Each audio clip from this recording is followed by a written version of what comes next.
late pa rin. Hindi ma-issuehan ng warrant of arrest na Maria Roma Rimando ng St. Timothy Construction Corporation at Yumir Villanueva ng Top Notch Catalyst Builders Incorporated matapos silang dumating sa Senado sa kalagitnaan ng pagdinig ng Senate Blue Ribbon Committee.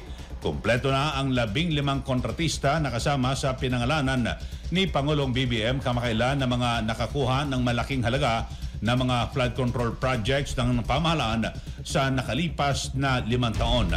Unang isinalang sa pagtatanong ng mga senador si Sara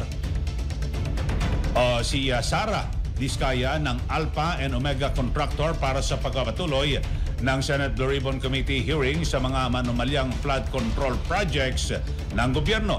Naungkat ang mga senador ang isang interview kay Diskaya na nagsabing nagsimulang guminhawa at umalwan ang kanilang buhay nang maging contractor sila ng DPWH. Pero iginit ni Sara Diskaya na matagal na silang nasa construction industry at nagsasagawa ng mga proyekto higit sa 2 dekada na ang nakaraan. Samantala, kabilang sa mga dumalaw si DPWH outgoing Secretary Manuel Boroan na naghain ng kanyang resignation kahapon at dumating din sa Senado ang controversial na dating District Engineer ng Bulacan 1st District na si Engineer Henry Alcantara.